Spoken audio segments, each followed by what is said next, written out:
Querido Pai, agradecemos por mais essa oportunidade de aprendizados, nessa noite de estudos, mais um tema que nos será trazido para a nossa reflexão, para nos ajudar no nosso caminhar, para buscarmos entender um pouco mais sobre a vida, que possamos reconhecer sempre a presença do Pai em nossas vidas, reconhecer que tudo está no lugar certo e que possamos estar sempre buscando essa melhoria em nossas vidas, assimilar novos conhecimentos, ter conselhos que nos façam pensar, que nos façam refletir, para que possamos fazer as melhores escolhas. Abençoe a todos que aqui estão, abençoe o palestrante que aqui virá. Esteja sempre conosco, que assim seja. Boa noite, mais uma vez, para as pessoas que entraram aí no chat, né? Deram boa noite para todo mundo. É muito bom poder ver todos reunidos mais uma vez no nosso espaço Fraternidade Virtual, para que juntos possamos aprender, né? Acho que esse curso, o Espiritismo Explica, eu acho que traz essa conotação de um aprendizado coletivo, principalmente quando as pessoas têm as dúvidas, perguntam, ou colocam as suas considerações sobre o tema. Hoje, nós vamos estudar sobre a justiça divina, né? Algo que, quando a gente olha, principalmente nos dias atuais, ou em momentos de grande sofrimento, como nós passamos agora na época da Covid, né? Muitas vezes a gente se pergunta onde está a justiça de Deus a respeito desses atos, e quando a gente só tem um olhar do conhecimento material, muitas vezes somente a fé sem raciocinar, ela não dá base para compreendermos esse dinamismo que é a vida, né? Que é a criação de Deus e a sua continuidade.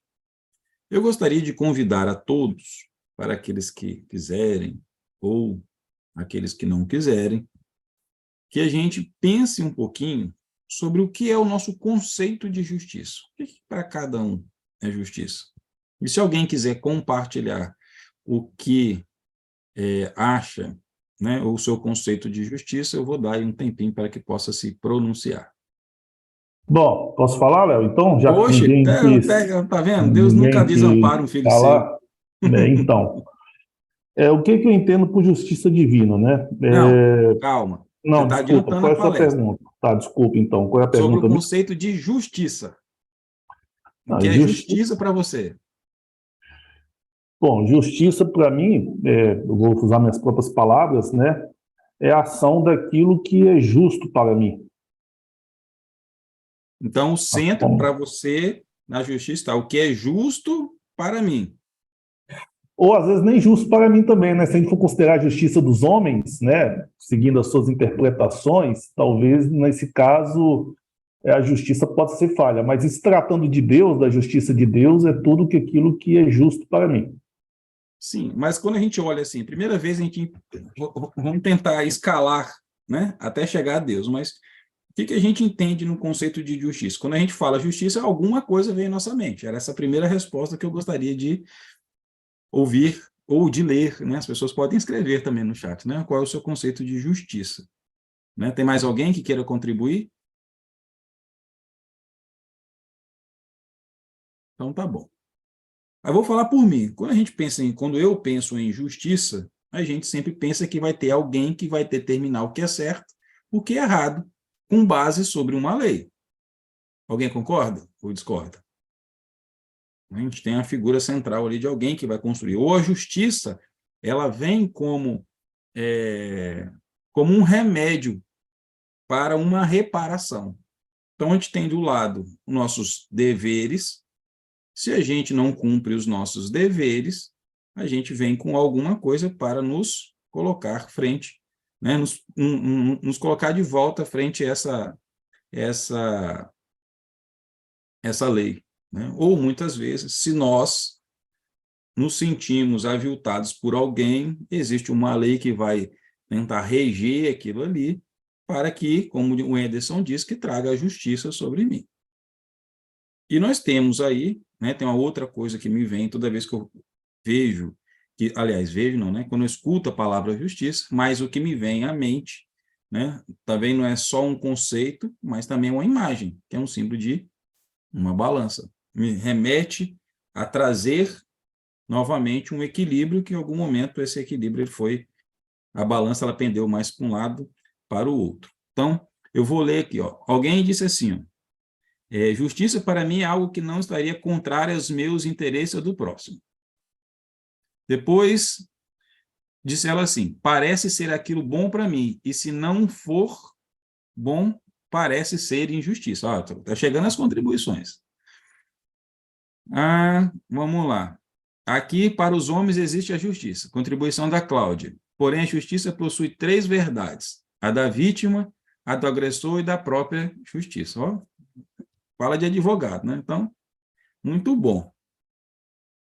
Então, a justiça, né? Eu acho assim, acho não, né? O conceito do que é justiça, né? Para todos nós, seres humanos, eu acho que, e aí quando a gente fala de justiça, a gente lembra, pelo menos eu vou lembrar de uma outra parte que é a lei.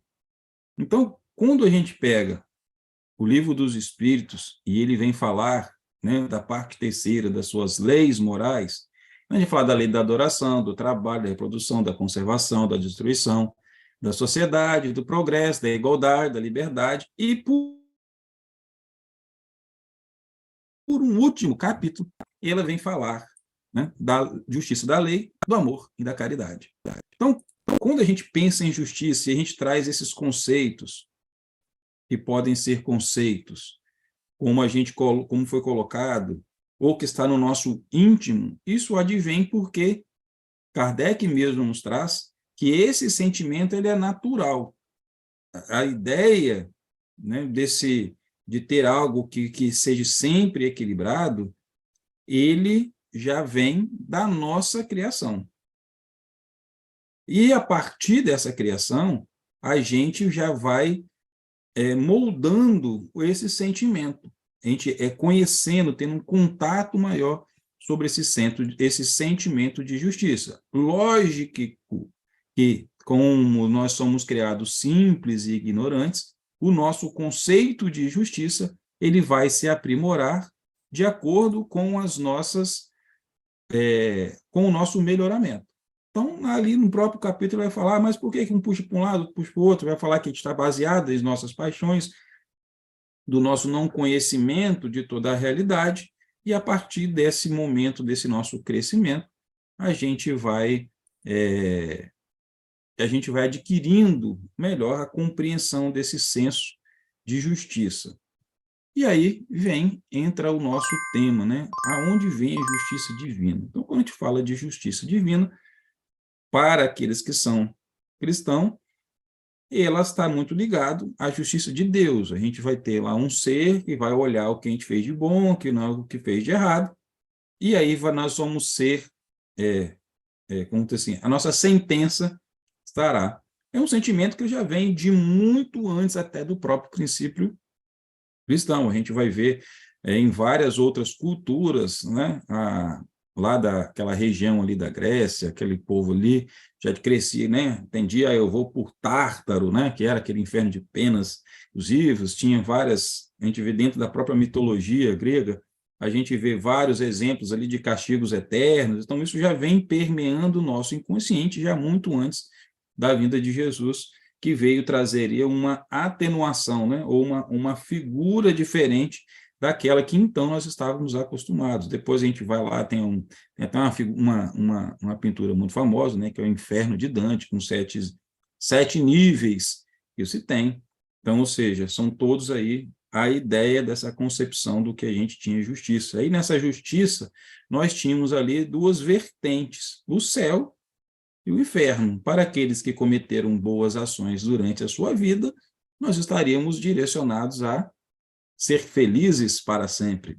para aqueles que pecaram durante sua vida, estariam condenados a sofrermos eternamente, né? Arder, tanto que existe até uma expressão, não sei se é de conhecido de todo mundo, mas existe uma expressão, eu vou arder no mármore do inferno, né? Então tem várias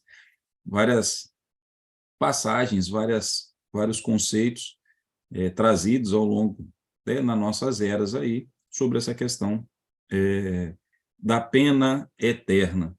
Então, com a vinda de Jesus, ele vem, né, trazer uma nova visão e vem trazer a visão da misericórdia, né, que o Pai não pune o tempo inteiro, ao contrário, que ele vem, é um Pai que emite amor o tempo inteiro. Então, foi até por isso que a gente pediu para poder cantar essa música 12, porque ela fala, para mim, sobre um pilar extremamente importante da justiça divina, assim como permeia todas as nossas relações, que é o amor. E tanto é que a espiritualidade trouxe no Livro dos Espíritos essa junção, a lei da justiça, do amor e da caridade. Indo para a doutrina, indo para a codificação, Kardec, no Evangelho segundo o Espiritismo, ele traz 2 itens que, para mim, né, é muito engraçado, porque, para mim, trata os 2 lados dessa balança, que é a justiça e a misericórdia. Então, no capítulo 5, ele fala sobre bem-aventurados são os aflitos, pois serão consolados. Neste capítulo específico, ele está falando sobre a justiça. E o contraponto, né, do outro lado da justiça, da aflição, e aí uma curiosidade, né? Exatamente no capítulo 10, né, 5:10, nós temos as aventuranças dos misericordiosos, que é a misericórdia em ação. Então, eu vejo, né, pelo menos toda vez que eu vejo esse tema da justiça, eu sempre vejo a figura da balança e vejo do lado a justiça e vejo do lado a misericórdia de Deus, né, demonstrada através desse amor que é nos colocado o tempo inteiro. Aí eu vou trazer na própria figura do Cristo esse momento de consolação, esse momento de estar próximo de Deus. E para cuidar disso também, Kardec não deixaria as coisas sem ter um fundamento que a gente pudesse aperfeiçoar, principalmente nesse conceito, né, de justiça, de céu e de inferno. Ele tem, né, um livro todo dedicado para que a gente possa entender esse conceito da justiça divina sobre a ótica espírita, que é o livro chamado O Céu e o Inferno. Nesse livro, especialmente no seu capítulo, deixa eu ver aqui que de cabeça não lembro, no capítulo 7º, nós temos ali as penas, o Código Penal da Vida Futura. Então, nós temos ali dentro do capítulo 7, que são as penas futuras segundo o Espiritismo, a gente vai ter lá um item chamado Código Penal da Vida Futura. Para mim, essa tríade que existe entre o livro inteiro vai nos dar essa visão toda, mas esse capítulo, esse item do capítulo, né, que é o Código Penal da Vida Futura, aliado ao capítulo 5, que são os aflitos, e o capítulo 10, que é da misericórdia, formam, para mim, essa tríade aí, para a gente entender essa justiça divina sobre a ótica da visão espírita. Por quê? Então, vamos lá. No capítulo 7, lá no Código da Pena Futura, vamos dizer assim, né? Conforme os advogados que possam estar presentes no nosso estudo hoje, né, tem lá os seus códigos e tem seus artigos. Então, esse é o artigo 1º, né, do Código Penal, ele diz o seguinte: calma, o espírito sofre na vida espiritual as consequências de todas as imperfeições de que não se despojou durante a vida corporal. Seu estado feliz ou desgraçado é inerente ao grau de sua purificação ou das suas imperfeições. E no seu artigo 2º, ele diz o seguinte, que a felicidade perfeita está ligada à perfeição, ou seja, à purificação completa do espírito. toda imperfeição é, ao mesmo tempo, uma causa de sofrimento e de privação de gozo, assim como toda qualidade adquirida é uma causa de gozo e de atenuação dos sofrimentos. Por que eu trouxe isso agora? E aí a gente volta lá para o Evangelho segundo o Espiritismo. Bem, lá no seu capítulo 5, quando ele vai falar, eu acho que fica a dica para que todos nós possamos, né, sempre ter contato. Mas esse capítulo, eu acho que para nós que somos aflitos o tempo inteiro, nós sabemos que nós estamos num planeta de provas e expiações, então esse capítulo vem nos trazer a este alento e, principalmente, trazer consciência das nossas ações.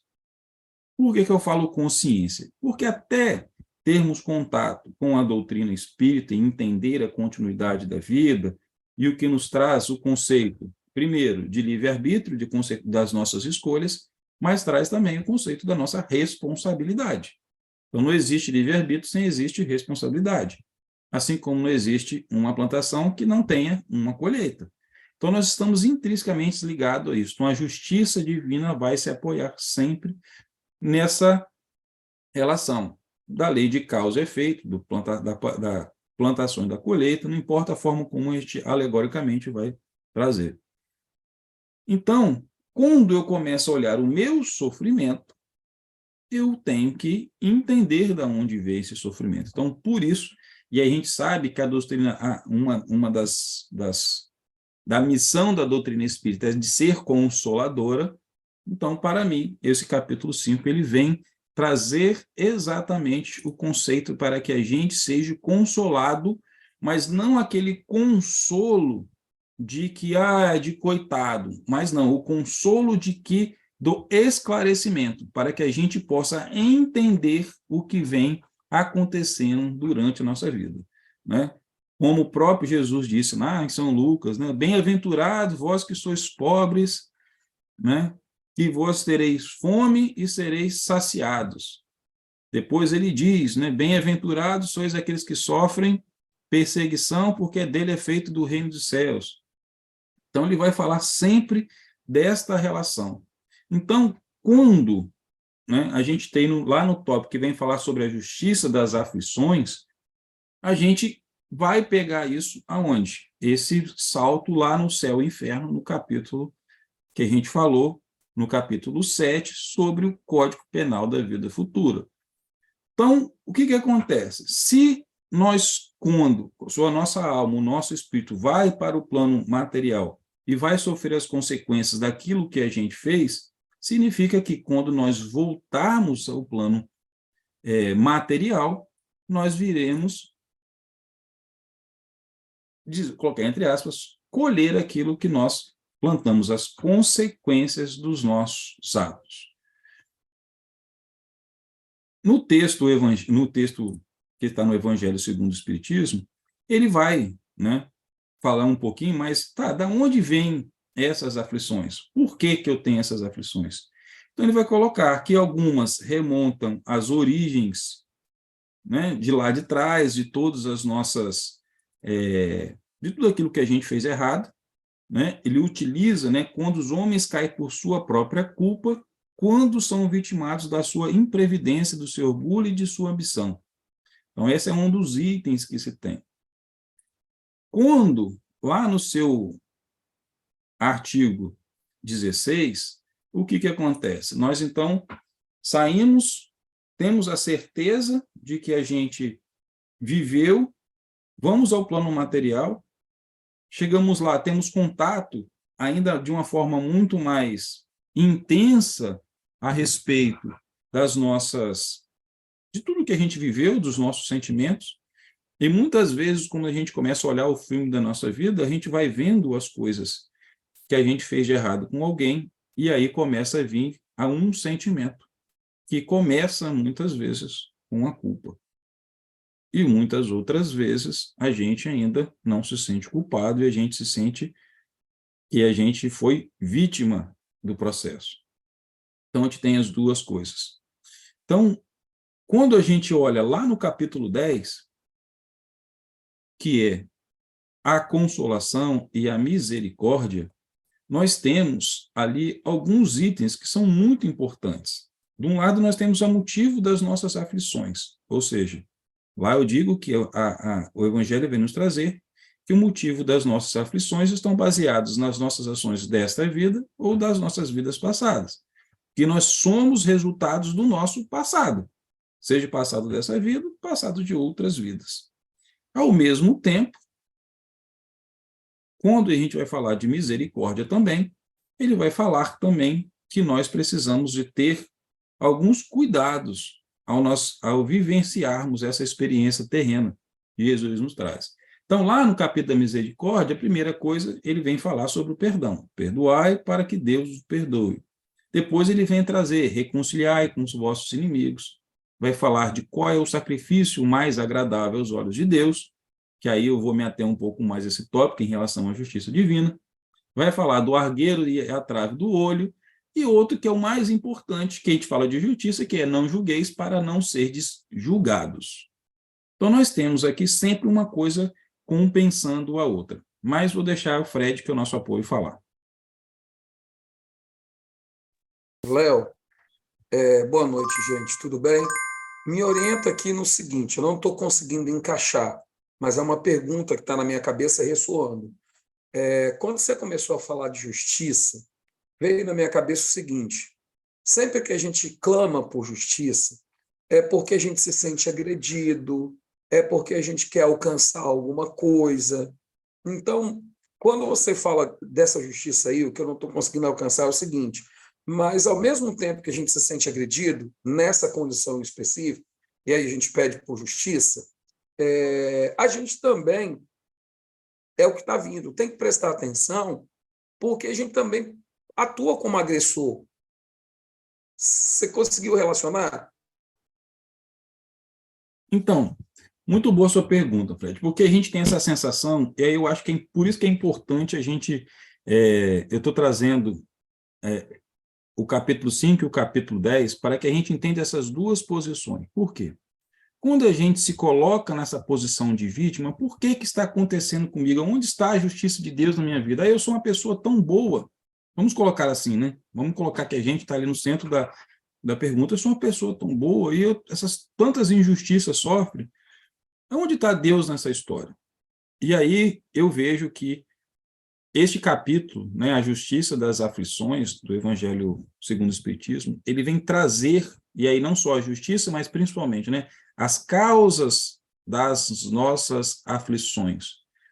Quando nós não temos, ou muitas vezes, eu vou falar vou apelar só para a parte da ignorância, a princípio. Quando eu não tenho conhecimento da continuidade da vida, das consequências dos nossos atos daqui para frente, então eu vou ter o atenuante de ser ignorante, porque eu não estou sabendo. Eu acho que eu estou sofrendo agora simplesmente uma injustiça desta vida.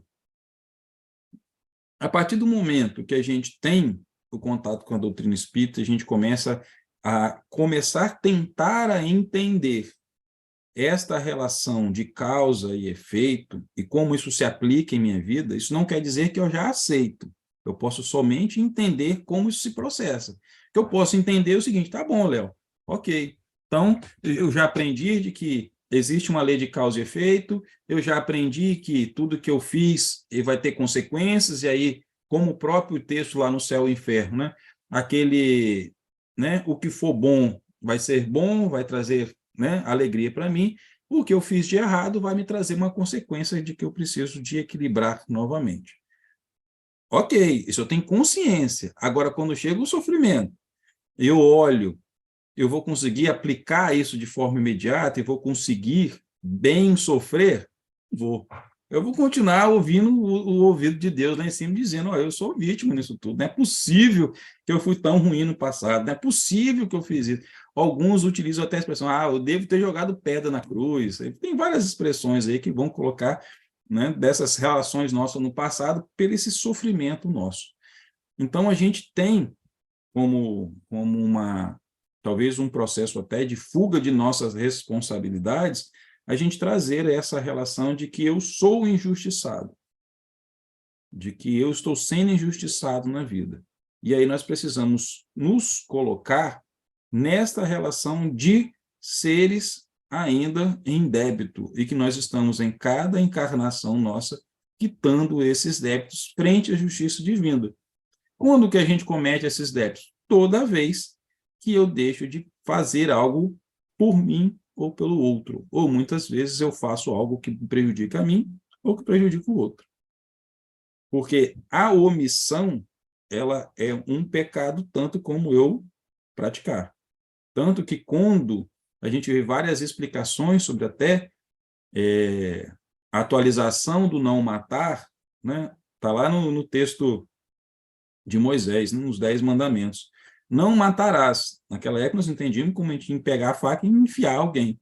Hoje a gente já sabe que a gente é capaz, na verdade, naquela época nós entendíamos que matar era somente pela ação física. Hoje nós já temos conhecimento de que o matar não é só pelo físico. Nós podemos matar a pessoa durante que pode conviver com a gente, matar os sonhos delas a vida inteira, de um amigo, de qualquer pessoa, simplesmente pela palavra. Muitas vezes, simplesmente pelo fato da gente pensar negativo contra o outro, quando a gente desejar o mal ao outro. Isso é uma forma da gente ir matando as pessoas também aos poucos. Porque se uma pessoa está aí num processo, por exemplo, depressivo e eu não gosto dela, eu estou emanando uma energia que vai se somar dela, que pode levar a cometer atos que a gente vai se arrepender depois. Então, tem atos que a gente pode cometer em 3 segundos e vão reverberar, muitas vezes, em 2, 3, 4, 5 encarnações para frente. Então, quando a gente reflete na justiça divina, exatamente para a gente pensar que a gente não vai ter alguém lá em cima, alguém que a gente pode dizer que até então poderia ser Deus. Deus vai olhar lá a nossa ficha e vai dizer, essas penas serão abonadas, essas aqui você vai ter que fazer. Não. Nós temos ali a nossa própria consciência, que vai ser esse grande juiz no tribunal, que vamos colocar em função, principalmente, de quando a gente tem a consciência do que a gente cometeu com o outro. Aí vem 3 processos que eu vou falar depois que o Anderson perguntar. Bom, eu ia fazer uma pergunta aqui, mas mandar uma pergunta para mim, eu acho que vai abranger minha pergunta, né? Ótimo. Esse comportamento de nos sentirmos injustiçados por Deus não seria arrogância ou vaidade nossa? Afinal, um dos seres mais evoluídos, Jesus, sofreu muito mais que nós e nem por isso teve esse comportamento. Olha só, por que se for olhar durante várias perguntas que são feitas no Livro dos Espíritos, ele vai sempre trazer a questão do orgulho como uma grande... Orgulho, o egoísmo são ali próximos, né? Como uma grande chaga que devemos cometer. Exatamente por causa desse olhar que nós não temos, né? Ou de, o que eu fiz não foi tão grave, né? O que o outro fez foi muito mais grave. A gente sempre se coloca ainda no papel de vítima. Então, como ainda nós estamos nessa escala evolutiva de contato com os nossos sentimentos, contato com as nossas responsabilidades, o conhecimento que nós temos sobre a nossa ação e as consequências, os efeitos, a gente se coloca ainda, por não entender isso completamente, nesse papel de vítima. Não. Aí vamos imaginar, né? Quando a gente não tem conhecimento, assim, Deus está pesando muito a mão comigo. Mas a partir do momento que a gente começa já a compreender como é o processo reencarnatório, como a gente chega ao mundo que não é de qualquer jeito, né? Existe todo um trabalho feito por trás por isso, a gente começa a entender que grande parte dessas aflições que temos nessa vida são escolhas que nós mesmos fazemos para reparar o mal que cometemos. Aí, voltando um pouquinho, né, que eu falei que existe 3 passos, e aí não sou eu, mas Kardec que traz isso lá, voltando, né, ao capítulo 7º do Céu e Inferno, ele diz o seguinte, que junto das nossas faltas, que a gente vai cometer, lógico que isso não é a primeira vez, não vai ser só nessa vida, mas como nós estamos num processo, então ele traz três passos aí para que a gente possa entender que como nós vamos, por que isso acontece em nossas vidas e como é a forma de remediar. Então, quando a gente tem uma falta, que nós temos, pelo menos eu faço muitas, né? O que acontece? Eu estou lá, desencarnei, fui para o plano espiritual, entro naquele processo de sofrimento, que vai ser, estarei habitando o lugar onde meu nível de consciência habita, vejo lá os erros que eu cometi, vem lá o meu processo de culpa, que é o primeiro passo, né, para eu traçar o meu caminho de volta, né, ao meu plano, ao meu caminho, ao meu destino, ou a fatalidade, né, que Kardec traz, que é a nossa perfeição, vem a culpa, depois vem o arrependimento. Então, lá no artigo 16 está dizendo o seguinte, que o arrependimento é o primeiro passo para o aperfeiçoamento, mas sozinho não basta. É preciso ainda a expiação e a reparação. Por que eu estou falando sobre isso? Porque nós temos arrependimento, expiação e reparação. Então, nós estamos vivendo constantemente nas nossas vidas, hoje, encarnados, essas três fases. Ou, possivelmente, a gente tem contato o tempo inteiro com elas. E o que acontece? Então, continuando, né, ele diz o seguinte, que o arrependimento ele suaviza as dores da expiação, dando esperança e preparando as vias de reabilitação.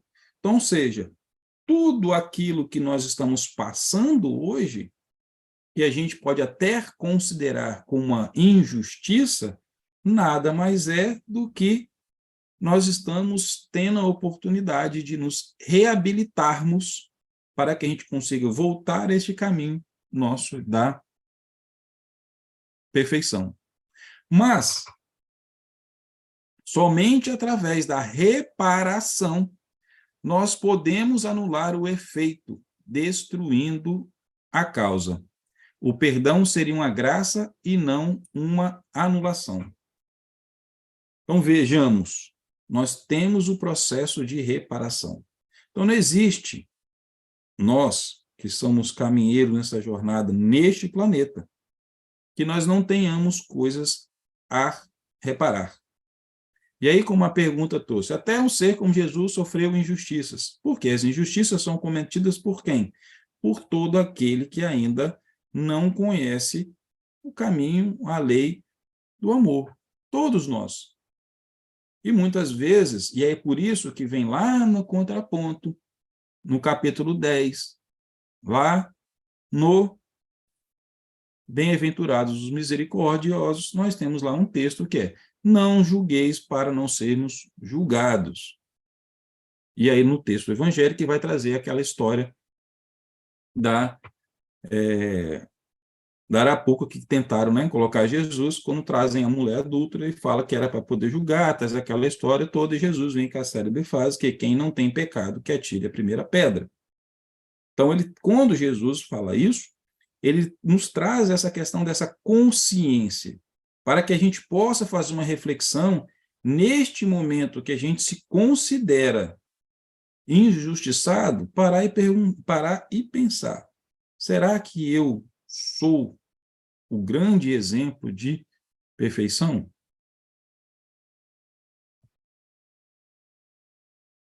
Será que eu mesmo, será que sou mesmo injustiçado? Perante agora o conhecimento que eu porto, que eu venho sucessivas vezes à Terra e volto, que eu estou num processo de aprendizado, será mesmo que eu não magoei a outra pessoa? O Fred colocou sobre isso. Porque ao mesmo tempo que eu sou agredido, eu posso ser agressor de alguém. A justiça divina vem trazer essa oportunidade, porque, de fato, a gente tem este pensar quando nós estamos ainda entorpecidos na matéria pela misericórdia de Deus através do véu do esquecimento. O véu do esquecimento nos poupa do sofrimento, de termos contato com aquilo que nós fizemos com outro, por exemplo, dentro do nosso núcleo familiar. Mas também tem como consequência, muitas vezes, a gente, por não lembrar de quem nós somos no passado, achar que somos simplesmente perfeitos. Então, essas mazelas que vamos encontrando ao longo do tempo, ela vai nos trazendo por esses caminhos para que a gente possa equilibrar as coisas, para que a gente não julgue o outro, porque o outro também está na mesma situação que eu. Ele também longe de conhecerei do amor, tanto quanto eu. Mas que eu examine primeiro a minha consciência. Então, todo o capítulo da misericórdia, ele vai trazer sempre essa reflexão para nós. Para a gente faça contato com as nossas, vamos dizer assim, com as nossas mazelas. Para que a gente olhe para nós, porque o convite da evolução, do nosso processo evolucional é esse. Primeira objetivo que temos quando voltamos à matéria é que a gente se aprimore, que a gente evolua, que a gente venha pacificar aquilo que nós deixamos ali para trás sem pacificar. Esse é o nosso objetivo.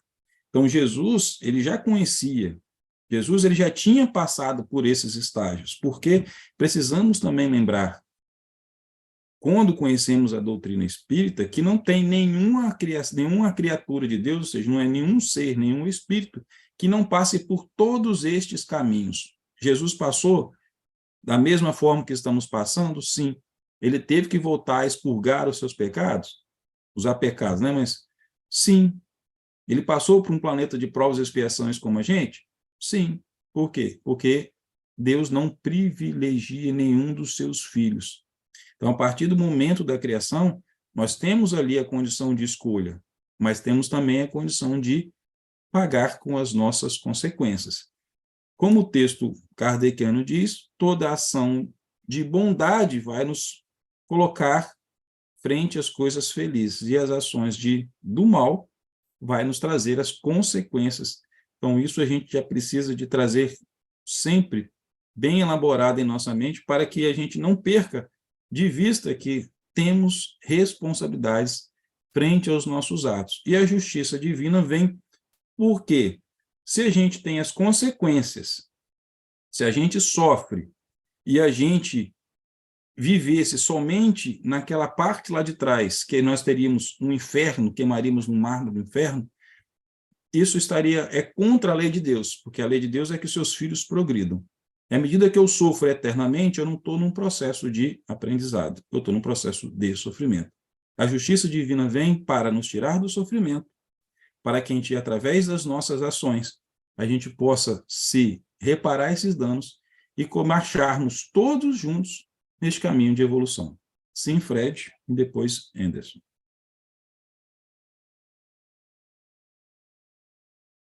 É interessante, Léo, essa fala sua de justiça divina associada à misericórdia divina. E aí a palavra é bem coerente. Justiça divina e misericórdia divina. Porque exercer justiça sem misericórdia, a coisa fica fria e até beira a punição.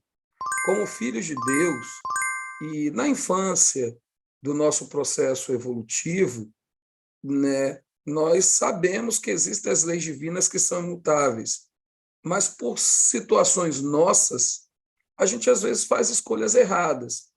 Mas a misericórdia divina que você está vinculando sempre, ela não exime a gente das consequências das nossas ações. Ela simplesmente adequa as nossas possibilidades para que nós possamos passar por aquele trímero aí, por aquelas 3 palavras que você falou: arrependimento, expiação e reparação. É mais ou menos isso aí, irmão? Exatamente, porque aí colocando, né, se não fosse a misericórdia, né, porque como que eu enxergo esse processo? A misericórdia, e aí vamos colocar, né, é ela que nos coloca de pé para que a gente tenha condições de fazer o nosso processo de reparação. Sem essa misericórdia, aí voltando à imagem lá do inferno, do Tártaro, aquele processo todo, sem a misericórdia de nos resgatar, de nos restaurar, de nos dar o equilíbrio necessário para que a gente consiga se equilibrar, nós não vamos conseguir reparar. E nós temos que reparar. Eu vou pedir licença só um minutinho, que meu notebook está acabando a bateria aqui, eu preciso só ligar o cabo aqui.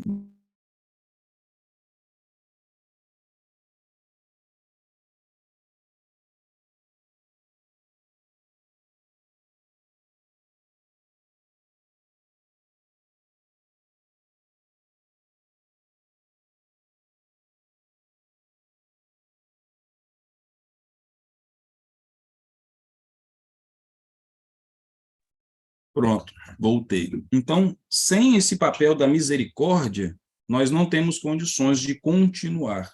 Então, olhando do ponto de vista da criação, essa é a minha interpretação. A gente tem ali sempre o princípio da polaridade. A gente vê masculino, feminino, a gente vê dia e noite, a gente vê homem e mulher, né, energia positivo e negativo. Eu vejo também esses dois contrapontos, que é a misericórdia e a justiça. Não tem como a gente progredir sem que esses dois caminhem de mãos dadas, né? Uma vez eu vi um médium chamado Robson Pinheiro, e ele falando que na Terra a gente tem na personificação de Maria de Nazaré a misericórdia, né? E no arcanjo Miguel a personificação da justiça, então, ou seja, aquele que encaminha a gente. Então, não tem como existir o cumprimento da lei do progresso sem que essas duas ferramentas criadas, né, pelo Pai, sem essas duas essências, elas possam caminhar para nos proporcionar que a gente consiga, com as nossas próprias pernas, caminhar, fazer essa jornada da nossa evolução. Anderson? Pergunta aqui. Jesus sofreu na cruz. Seria uma justiça de Deus ou era necessário na missão? Olha, o sofrimento de Jesus, como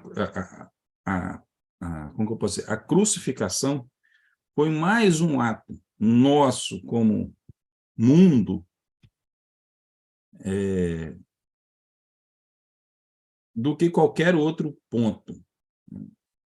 Acredita-se, né, os cristãos que estão fora da doutrina espírita, enxerga nesse processo da crucificação de Jesus essa forma de que o Pai enviou, né, um seu filho, que, então, ou seja, a ideia central dessa teologia cristã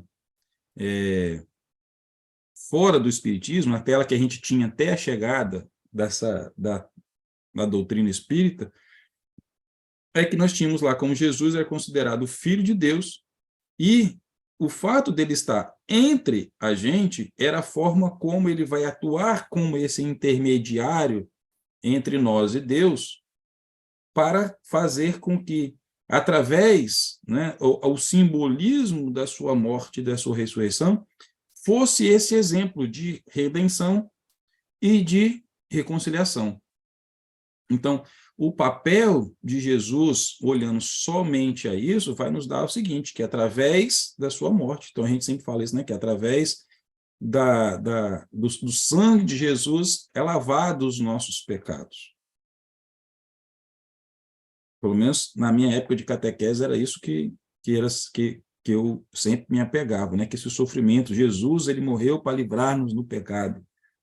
Mas quando a gente olha a parte da missão da doutrina espírita, quando a gente vê algumas coisas sobre a missão de Jesus, essa parte foi uma escolha que se foi feita para que os ensinamentos dele ganhassem voz, ganhassem impulso ao longo das eras, para que a gente pudesse sempre lembrar deste momento.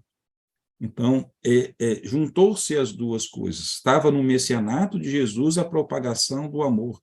Essa proximidade desse Deus, que até aquele momento que nós conhecíamos era um Deus, e aí seria esse tribunal da nossa consciência, aquele Deus que nós seríamos julgados, que teríamos as nossas penas, que nós teríamos, né? Ou nós estaríamos no céu, nós estaríamos no inferno. E Jesus veio transmutar essa ideia da gente, vem trazer essa nova concepção da justiça divina através do amor. Porque o que nós vemos na aplicação da lei divina nada mais é do que o amor. Do amor, não vou dizer nem incansável, mas do amor verdadeiro de Deus para cada um de nós. Porque Deus ama. Vou botar como um símbolo, né, de perfeição Jesus, da mesma forma como ele vai amar o pior dos assassinos, ou qualquer coisa que a gente possa achar do mundo. Ou do contraponto mesmo, né, o próprio diabo. Né? Então, Deus ama o diabo e a Jesus da mesma forma. Porque hoje, nós que conhecemos um pouco da doutrina espírita, já entendemos que aquele que a gente diz diabo, aquele que a gente chama de demônios, nada mais são do que irmãos, talvez Esses dias eu brinquei na fraternidade, né? Quem sabe que um tempo atrás eu não era um diabo desse aí, que eu não tinha compreensão e estava atormentando a vida dos outros e me via como um diabo. Então, nós sabemos que são irmãos que estão ainda nessa trajetória da evolução, compreendendo esse sentimento máximo de Deus tem sobre nós, que é sobre o amor. Então, por isso que lá ele colocou a lei da justiça, do amor e da caridade. Por quê? Porque a justiça ela não vai ser completada se não tiver amor. Sim, Fred.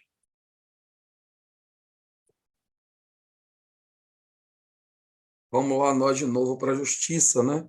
Porque, olha só, Léo, estou eu aqui pensando com meus botões, e a palavra por palavra, justiça, por alguns, ela ainda gera muito medo nas pessoas, tá? Justiça, eu vou me deparar com a justiça. E ainda existem algumas religiões que a palavra justiça ela gera um determinado temor, mas acalanta meu coração aqui de alguns outros. Essa justiça divina, outros que estão assistindo a palestra, é lógico, essa justiça divina, ela é fundamentada, ela é baseada no amor, não é? Fred, eu não sei se fui eu. Não, acho que a minha internet, eu acho que eu travei e ficou todo mundo parado, então eu não ouvi a sua colocação. Você pode fazer de novo? Tá bom, faço, lógico. Tá me escutando agora? Agora eu estou. Acho que eu que Essa buguei. justiça divina que a gente vem batendo esse papo gostoso, é, por algumas pessoas, não vou nem falar denominações religiosas, mas ela traz um peso muito grande de punição, sabe? Vai para lá e não tem salvação. Mas essa justiça que você está trazendo para a gente, essa instrução de justiça é divina. Então, ela é fundamentada no amor, não é? Tudo que é Sim, Fred. necessário para que eu consiga evoluir, para que eu consiga me melhorar. Porque olha só, por que a gente começa a tentar compreender?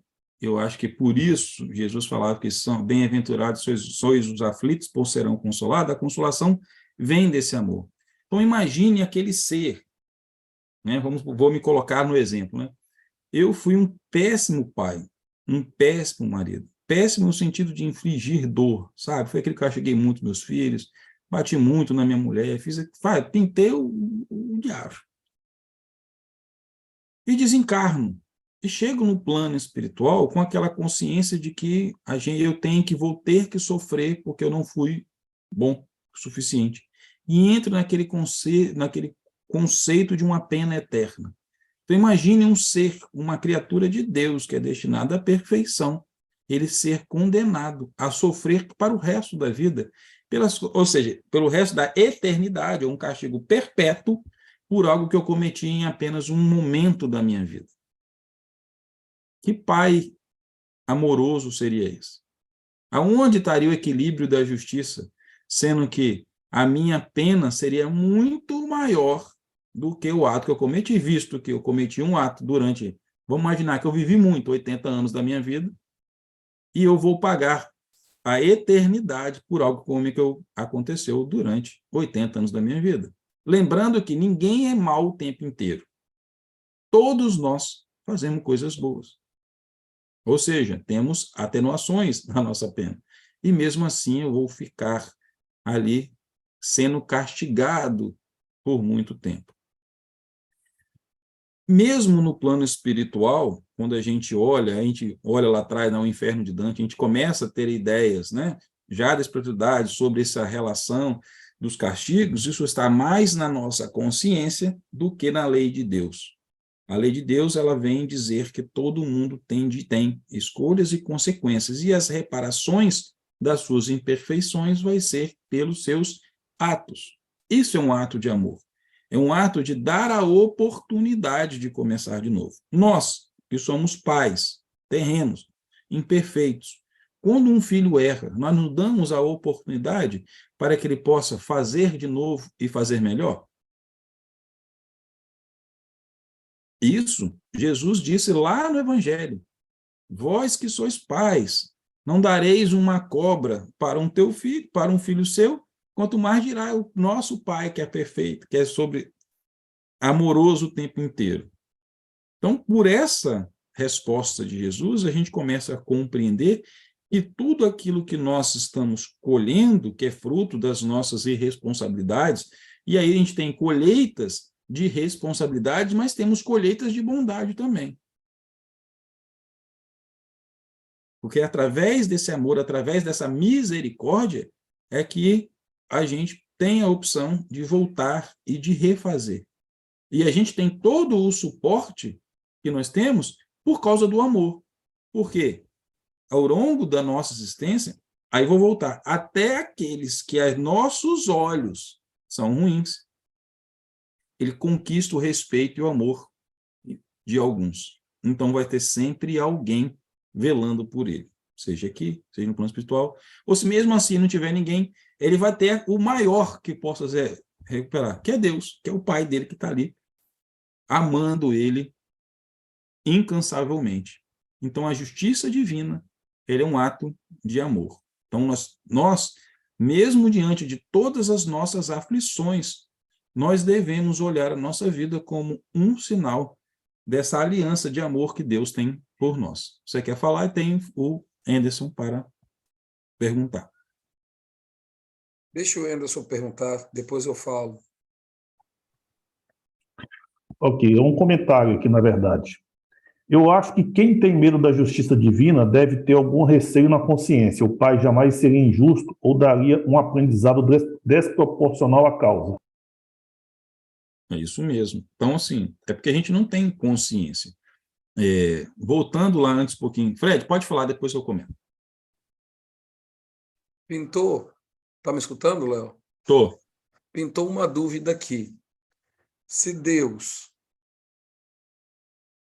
propôs as leis divinas e ele mesmo não muda essas leis, então ele é justo. Quando você fala de justiça divina, essa justiça divina é imputada por Deus a nós, ou nós fazemos uma análise de como estamos, corrigimos as rotas e praticamos essa justiça divina, sem que nada possa impor a gente essa justiça divina. Não sei se você entendeu, eu estou meio confuso. Eu entendi. Aqui. É porque o que acontece? Na verdade, a nossa consciência é que vai determinar se nós estaremos vivendo. Aí vamos voltar nessa justiça através de um inferno ou de um céu. A nossa consciência é o nosso grande balizador. Deus nos deu a lei para dizer como fosse o norte. Está aqui. Eu tenho a liberdade de segui-la ou não, sabendo que se eu segui-la, eu vou ter um destino. Se eu não segui-la, eu terei outro destino. Terei que arcar com as consequências disso. Mas nós sabemos também que nós fomos criados simples e ignorantes. O conceito desses funcionamentos de todas essas leis estão inerentes a gente. Por quê? Se Deus é o princípio de tudo, se nós somos seus filhos, se nós herdamos esse DNA divino, portanto, todos nós temos as mesmas qualidades, todos os potenciais divinos latentes em nós. Então, sendo assim, todo o conhecimento dessas leis também está íntimo em nosso ser. Ao longo das nossas, da nosso caminho evolucional, a gente vai aperfeiçoando o contato com estas leis, e aí com todas elas. Umas vão regir a gente de forma até como inconsciente, nos levando ali durante toda a nossa fase, né, do nosso crescimento, da nossa fase animal para a nossa fase animal, ele vai regendo isso enquanto nós não temos uma consciência. Outras a gente vai conseguir já diante da consciência, mesmo que seja pouco ainda, no estado totalmente embrionário, nós já saberemos distinguir se estamos fazendo algo a favor ou contrário à lei. Isso está na gente. Sabendo disso, quando a gente volta ao plano espiritual, no nosso processo evolucional, a gente vai ter contato. Olha, lembre-se, nós seremos julgados de acordo com o nosso nível de evolução. A atenuação vai estar nisso. Lá atrás, muitas coisas eram atenuadas porque nós estávamos com um engateando nesse processo. Mas hoje, nesse adiantar da nossa carruagem evolucional, mesmo ainda crianças, no longa trajetória, nós já temos bastante consciência. Então, sendo assim, esta consciência é que vai determinar, através da nossa, aí usando essa tríade que eu falei, da culpa, do arrependimento, vai vir o processo da gente reparar todo esse processo. Então, a partir agora que todos nós já temos, né, condições de pensar na culpa, da gente se arrepender, e aí depois nós vamos ter a expiação e a reparação. Então, esse é o que funciona, é o que vai fazer com que a gente passe. Então, a gente vai ter várias passagens lá no próprio Livro dos Espíritos que vão falar que é através da expiação que o homem vai pagando lá os seus débitos.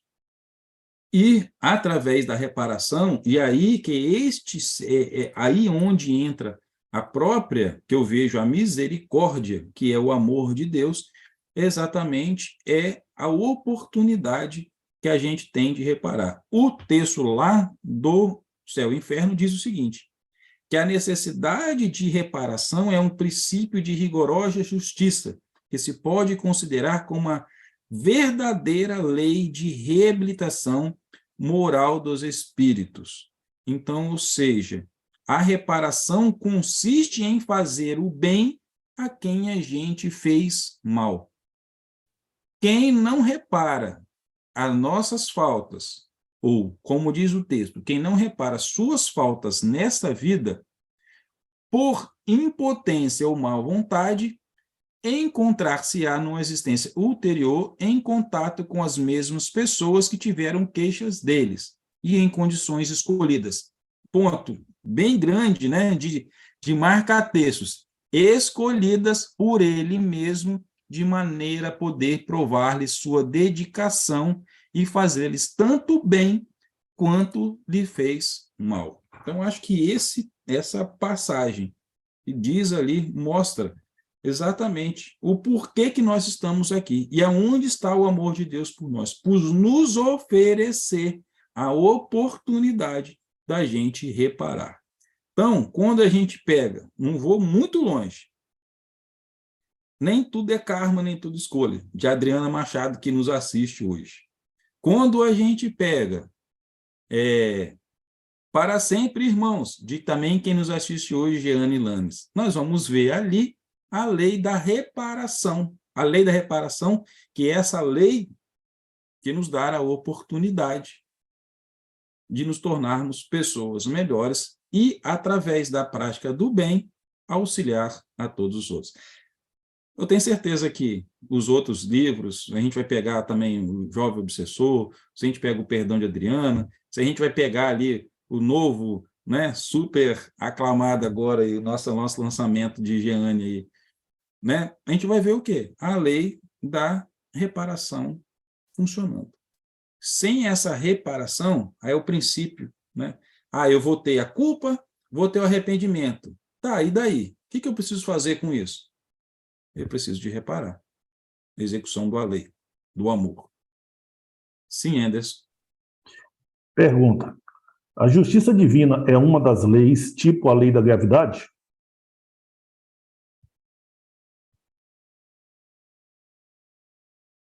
O conhecimento, como que eu posso dizer? Posso dizer que a lei da ação e da reação é como a lei da gravidade. A justiça divina é somente uma matéria da forma como nós ainda precisamos dar nome às coisas, né, dar palavras.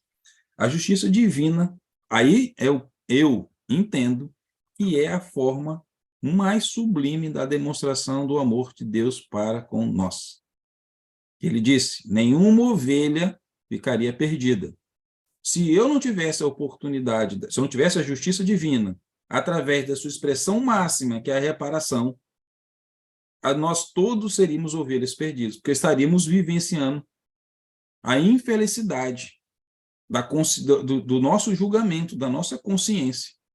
Então, vamos imaginar quando a gente tem contato no pós-morte, que a gente cometeu um ato, sabe, vil, e que a gente fala assim, a gente se arrepende.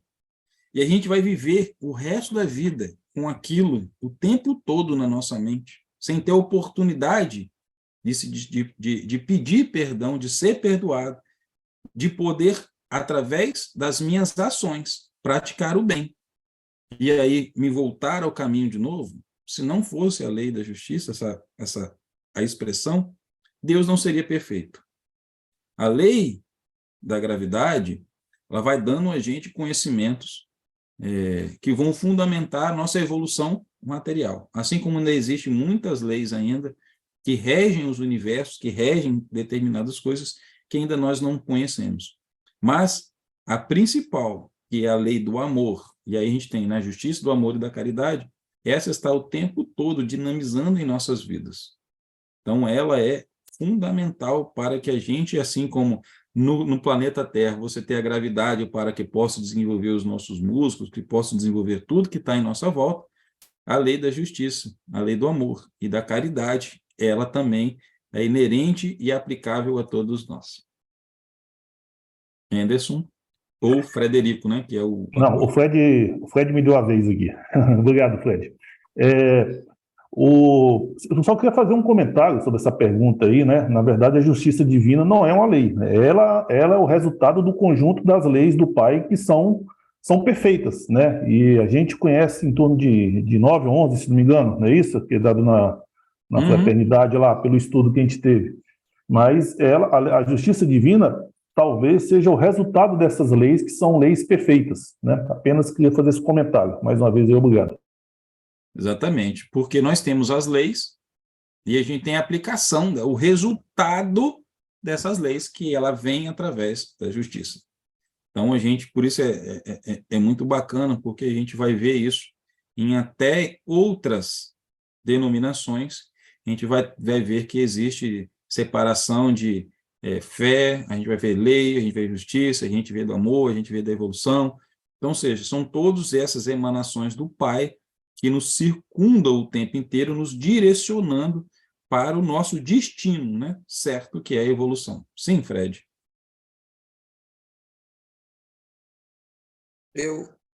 Ô, Léo, você está falando aí, eu estava pensando aqui na minha cabeça uma situação extremamente engraçada. E aí me veio na cabeça o seguinte: o livro de Lamentações, ele tem uma passagem que é bem interessante, me permita ler, só para eu fazer a pergunta. Claro. Lamentações 3, 22, 23, ele fala o seguinte: as misericórdias do Senhor são a causa de não sermos consumidos, porque as suas misericórdias não têm fim. Renovam-se a cada manhã. Grande é a tua fidelidade. A pergunta, ela vai no sentido de, então, quanto mais a gente caminha no sentido de observar-nos, no quesito de tentar acompanhar ou tentar entender as leis divinas, mais misericordioso nós somos com nós mesmos e também com o próximo, seria mais ou menos por aí? Sim, Fred, é desse jeito. O que acontece? Eu vou pegar, você trouxe um texto de Lamentações, eu vou trazer um outro texto, né, que você me fez e me fez lembrar. Existe um livro do Chico chamado Justiça Divina, que é um livro que vai falar aí, né, sobre um estudo até sobre esse livro que a gente está falando, que é o Céu, o Inferno. Tem um trecho dele que fala assim: a perfeição é a meta. Então, isso a gente já sabe, que todo filho de Deus é destinado à sua perfeição. Essa é a fatalidade da vida, é sermos perfeitos. Qual é o caminho para a meta? A reencarnação. Então, perfeição é a meta, reencarnação é o caminho.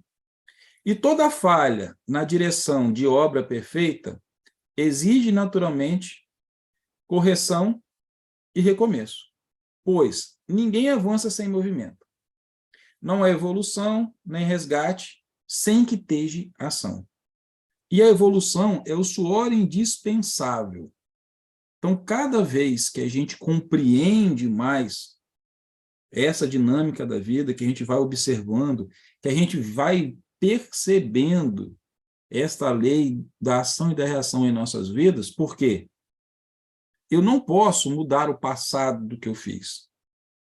Eu vou colher estas consequências. Mas eu posso começar a mudar o meu futuro, mudando agora, fazendo uma nova plantação. E essa plantação vai ser de acordo exatamente como você disse. Quando a gente vai tendo maior observação, quando a gente vai olhando isso, a gente vai trazendo isso para a nossa realidade. Por exemplo, dá um exemplo muito simples que eu tenho certeza que todos nós, de alguma forma, eu vou dizer aqueles que vão fisicamente à fraternidade ou aqueles que vão em qualquer, como eu posso dizer, em qualquer instituição religiosa, quando a gente chega e passando por essas aflições da vida e que a gente precisa se recarregar, seja energeticamente, seja de fazer com que a nossa fé seja reavivada, vamos assim dizer, e a gente senta, a gente escuta a pregação de um pastor, a gente escuta a pregação de um padre, a gente, hoje, com o advento na internet, a gente pode escutar uma pregação a qualquer momento, é só entrar no YouTube e pegar uma já passada, uma nova, enfim. E a gente começa a mudar, por escolha, a forma da gente pensar, a gente mudar os nossos pensamentos, a gente relembrar o poder que nós temos da oração, de se reconectar a Deus. Isso são todos o quê? São escolhas. A partir do momento que eu começo a escolher, eu vou vendo o reflexo dessas escolhas imediatamente. Eu começo a me sentir melhor, ou se não é naquele momento, mas daqui a um tempo. Eu começo a ver a minha vida melhorar. Eu começo a ter um relacionamento melhor. Eu começo a tudo melhorar em minha vida. Por quê? Porque nós estamos colhendo o fruto do quê? Da lei da ação e da reação. Eu planto, eu colho. Eu planto, eu colho. Então, a gente tem essa oportunidade da gente vivenciar isso no nosso dia a dia. Eu não preciso esperar minha próxima encarnação para vivenciar a lei da ação e da reação. A gente começa a fazer isso o tempo inteiro. Então, esta é a misericórdia de Deus. É como o seu texto diz, as misericórdias do Senhor são a causa de não sermos consumidos, porque as suas misericórdias não têm fim. Porque se não fosse, olha que bonito esse texto que você trouxe para a gente, se não fosse essa misericórdia de tirar a gente do nosso processo, muitas vezes de se sentir culpado e de pegar o chicote e ficar se chicoteando o tempo inteiro, se ele não se permitisse, se não fosse essa misericórdia de nos dar a oportunidade. Por isso eu gosto muito de pensar de que a misericórdia é que nos põe de pé para encararmos a justiça divina, que é a reparação. Exatamente de dizer o seguinte, cara, você é merecedor. Por mais que você fez de errado, você tem a oportunidade de construir diferente. Você tem a oportunidade de fazer de novo. E a gente vê a própria processo reencarnatório como uma ferramenta da justiça divina, de nos dar a oportunidade de se reparar frente àqueles que a gente um dia nós magoamos, ou com as situações que nós criamos, porque muitas vezes a gente vai ter que lidar com situações, não necessariamente, se nós tivemos uma ação que não foi uma pessoa, mas foram muitas, é uma situação que a gente vai ter que reparar com muitas, e aí não vai ser cada um individualmente, mas vai ser com aquela situação como um todo.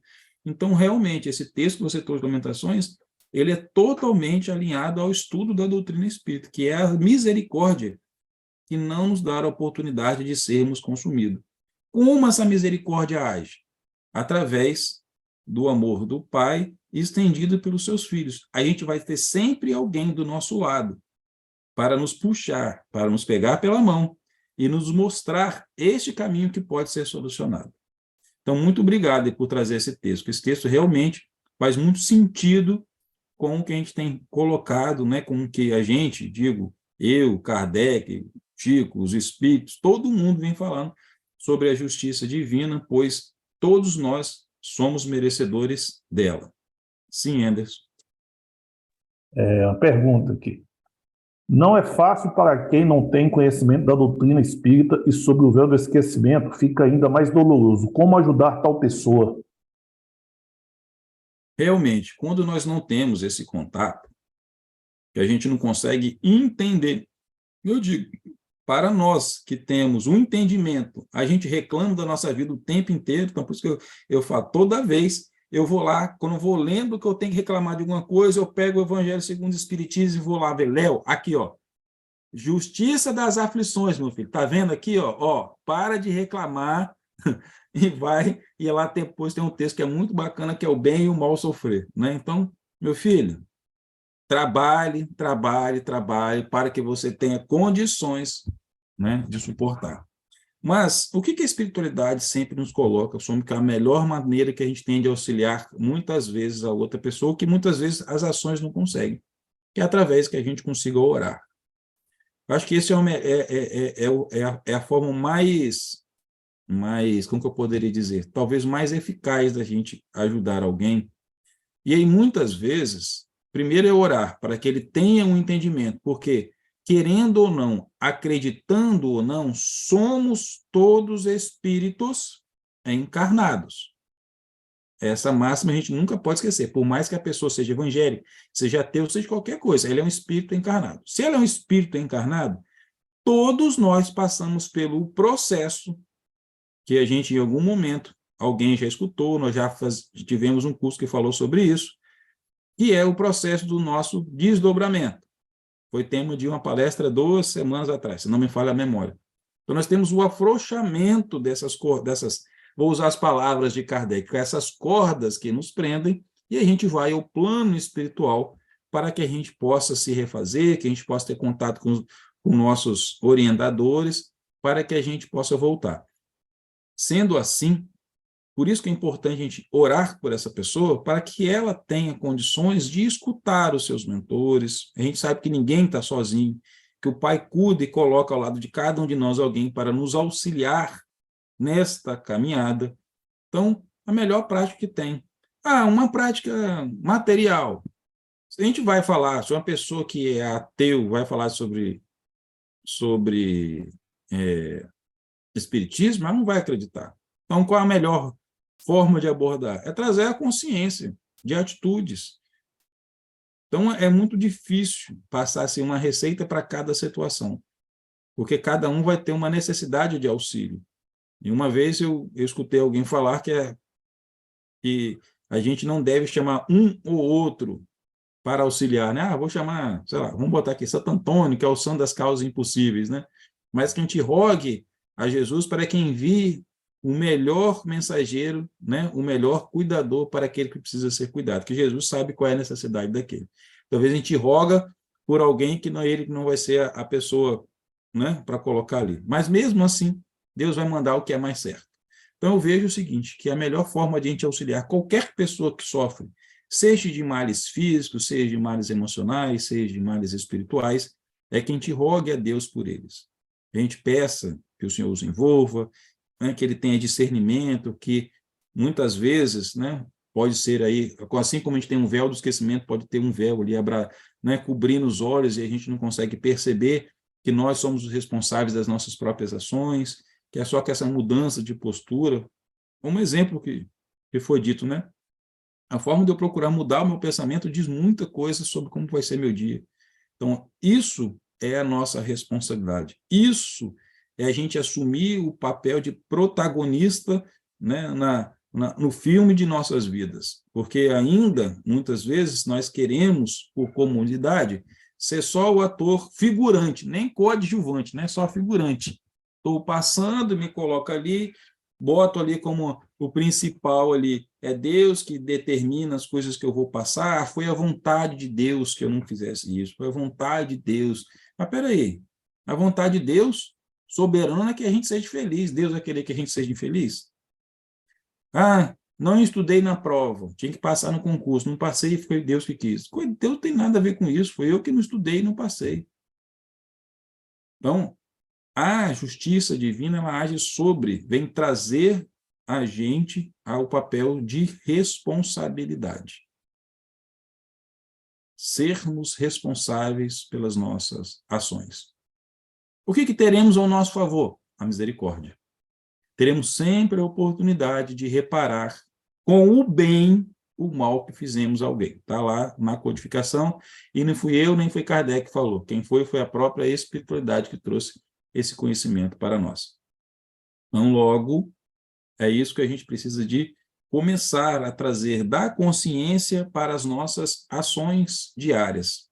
A consciência de que nós todos somos espíritos imperfeitos. Então, se somos todos espíritos imperfeitos, vai ter alguém que vai fazer algo que eu considere uma injustiça. Mas eu preciso olhar para ele de forma misericordiosa, de dizer, está ali alguém que está passando por um processo da mesma forma como que eu estou. Então, lembrando as palavras de Jesus, o escândalo é necessário. Nós veremos as injustiças para aprendermos a valorizar as coisas certas, para valorizarmos as nossas, que a gente considera como justo. No próprio texto, quando vai falar lá da lei da justiça, ele vai falar que a justiça é aquilo, o homem vai compreender realmente a justiça quando ele parar de fazer com o outro o que ele não quer que faça com ele. Então, o que eu quero para mim? Eu quero bem, eu quero ser justo, eu não quero que ninguém...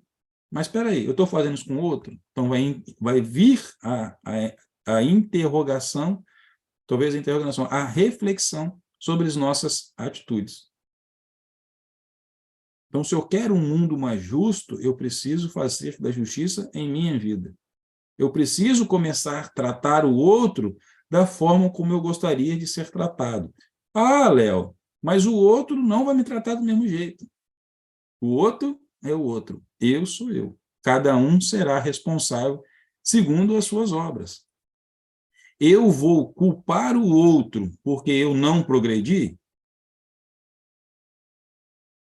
Vou poder chegar ao final da minha vida e falar assim, não, eu fiz isso de errado porque foi o Fred que me estimulou de errado. Eu tenho a responsabilidade. Eu tenho o quê? O livre-arbítrio. Eu tenho poder de escolha. Sendo assim, eu não posso culpar ou não posso responsabilizar ninguém, porque no tribunal da nossa consciência, lá no fundo, pelas palavras, à frente, eu posso negar. Não fui eu, mas lá no fundo, bem no fundo, todos nós já sabemos quando nós fazemos algo errado. E aí, por isso que bate a culpa, que é extremamente importante para todo este processo da reparação, porque é na culpa que se origina o processo de arrependimento, que vai vir o processo de expiação e que vai vir o processo de reparação. Então, nós não estamos livres desta lei que abre sobre a gente, da nossa responsabilidade. Nada acontece, nada é criado de uma hora para outra. Nós vamos construindo. Ter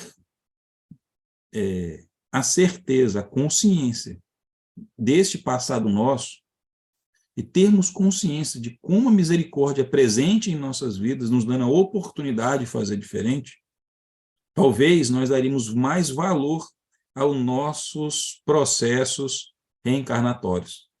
A espiritualidade, de uma forma geral, já disse, né, que encarnar, a chance de reencarnar é como ganhar na Mega Sena no plano espiritual, porque existe muito mais espíritos do que pessoas encarnadas. Então, ou seja, nós temos que valorizar essa oportunidade que nos é dada. Temos que valorizar a oportunidade da justiça divina, porque é uma oportunidade de amor. Se deixarmos para depois, pior fica. Estamos desperdiçando o nosso próprio tempo.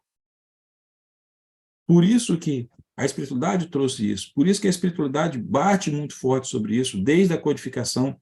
Por isso que Kardec foi lá, a espiritualidade trouxe a visão evangélica na continuidade da vida, porque através desses dois textos, dois textos do capítulo 5 e do capítulo 10, se a gente fazer uma fusão e ler pelo menos esses dois capítulos e refletirmos, não é só ler com os olhos, os olhos, mas trazer a reflexão interna, e a justiça e a misericórdia, como a gente pode ser misericordioso e a gente e exercer a misericórdia com o outro, é exercer a misericórdia com a gente mesmo, nós começaremos a trilhar de forma mais rápida esse processo da nossa revolução. Por isso que lá no livro, uns se adiantam, outros se atrasam, mas por escolha. A partir do momento que eu tenho contato, que eu começo a ter consciência, eu posso escolher adiantar um pouco mais acelerado. Ter a consciência da maravilha da justiça divina em nossas vidas. Ter a consciência de que Deus se faz presente através dessas oportunidades de reparação. Porque eu tenho certeza que todos nós que estamos aqui, nesse dia de estudo, que os possam assistir depois, que é muito bom, mesmo que não seja, vamos dizer assim, uma obrigação de reparação, mas praticar o bem é algo que nos enche de alegria. Você poder passar em algum lugar, alguém te pedir comida e você dar e proporcionar, mesmo que seja por um instante, que aquela fome seja cessada, isso dá uma alegria muito grande para a gente. De uma forma indireta, se a gente doa um cobertor, vou pegar o cobertor, que agora a gente está na época de frio, a gente dá dinheiro para alguém comprar um cobertor e a gente deita e fala assim, hoje tem alguém que vai dormir um pouquinho mais quente, porque eu consegui doar um pouco o meu, isso faz o coração de todo mundo melhor. Então, é quando a gente faz a misericórdia no outro, faz a misericórdia para a gente. Quem diz que em algum momento da vida também a gente não teve frio e alguém nos cobriu a gente? Porque nesta vida, neste momento, encarnados, nós não temos dimensões de tudo que a gente passou de necessidade no passado e nós, por essa misericórdia de Deus, nós fomos amparados.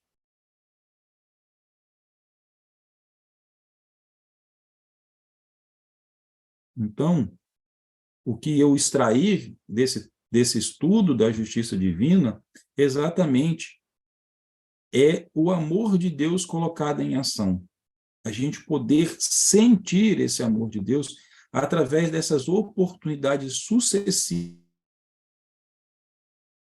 que nós temos de reencarnar. Essas oportunidades sucessivas que nós temos de se reparar. Aí vamos colocar, né, lá no exemplo que eu dei, eu fui um pai e um péssimo marido, mas eu terei a oportunidade de reconstruir esse amor.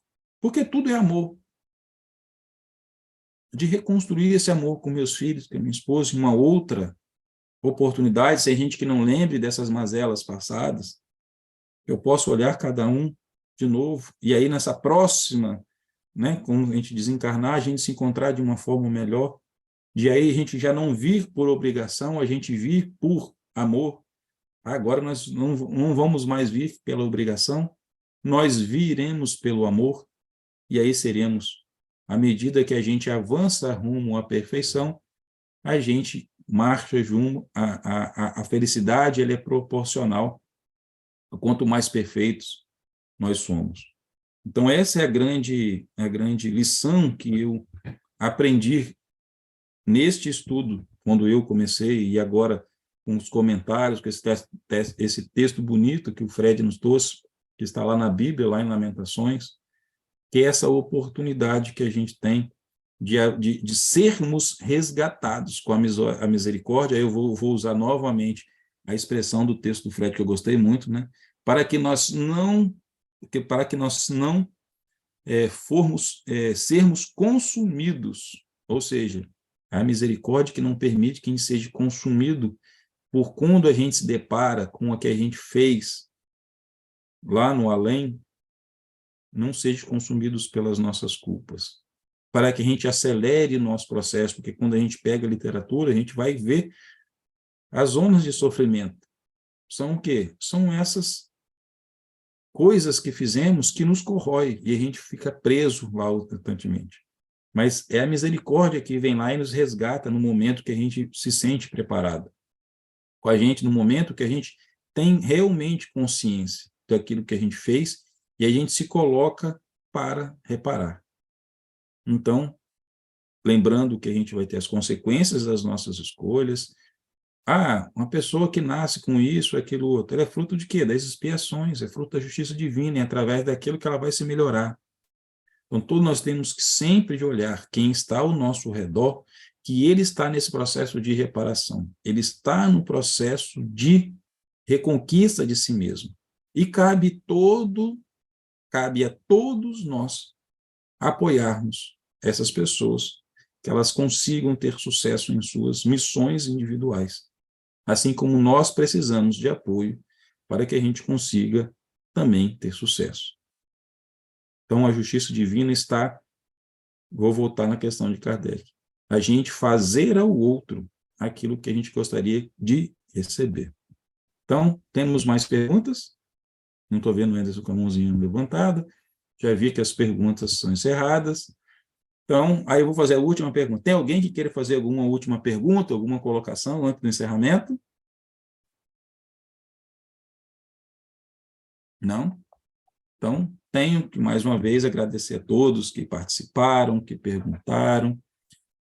A justiça divina, que a gente possa olhar os acontecimentos da vida, mas não com um olhar mais tristes, ou do olhar de sofrimento, ou olhar de consumir, de vitimismo, mas sim como oportunidades que nós estamos tendo de reparação, de se tornarmos melhores, que possamos sentir o amor do Pai com a sua infinita misericórdia, nos impulsionando, nos dando força para passar por esses momentos.